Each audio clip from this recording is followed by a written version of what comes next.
nó xí cho này à cho chị lên răng trắng này à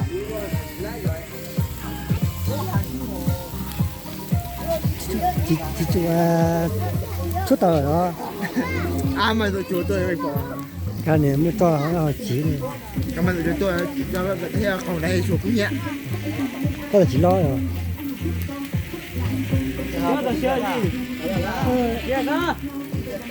nhưng mà sai rồi xí à có thể ghé con chui không ấy nè xiềng à ôi nó khó xia à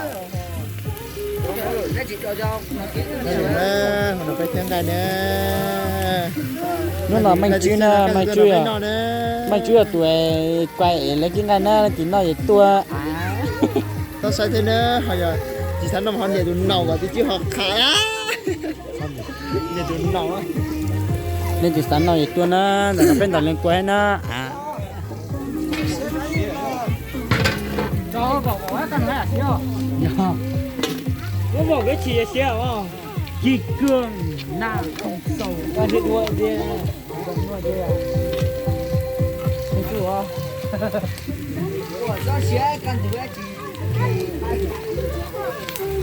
ôi yo ôi yo cái này bên ngoài cái đám ti tôi không còn thọ muốn hóa với tuổi rồi tôi vui nào tôi vui rồi tôi vui thêm mấy người à là tôi bây giờ thêm mấy chỉ tôi tăng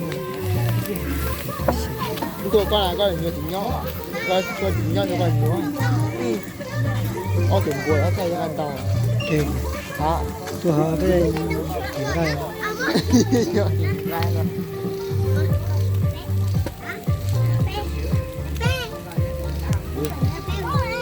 我写你也写。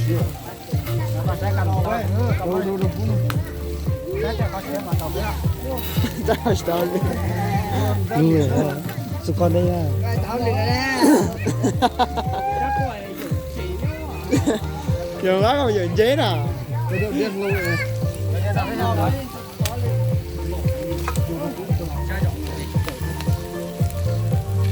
tôi chắc có mặt chủ không đi đẩy ư Cô cho thừa ra.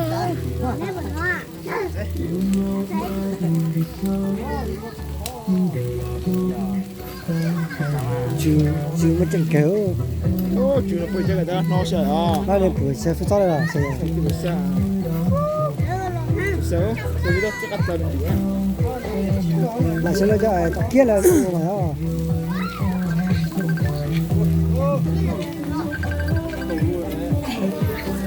khá nặng quá hả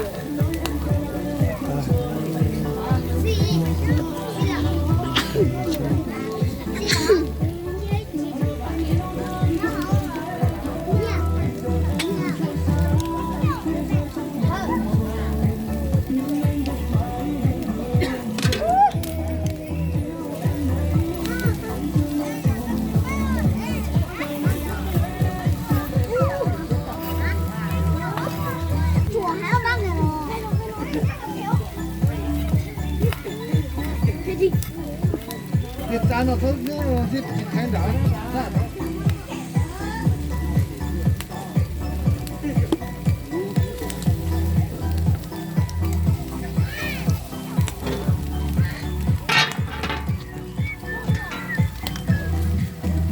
chế là có nhúng mà hả bây giờ chia là chia táo rồi chia sẻ rồi chia chia sẻ không chia rồi chia là đúng họ đối là một đấy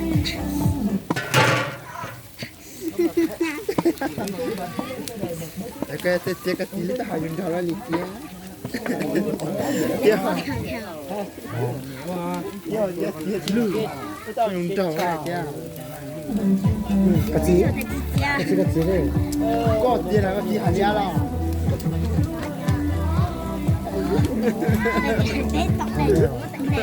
À, thì bây giờ mới thật cái gì ra đây cũng được cho. Có lời giật giá thì biết rồi gì.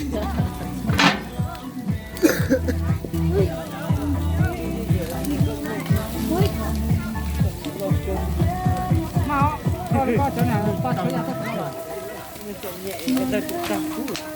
Ada lu ada ni. Sama mau khóc. Là nó tập phán đấy à? Con nữa cho. Lăng ơi. Con chuyện đấy. Tôi bé cả cái bé. Đi nào. Bé gặp biết cái này rồi. Đó ta khó xếp để đó, để khó xếp bằng chồng. Được chồng nhá, rồi.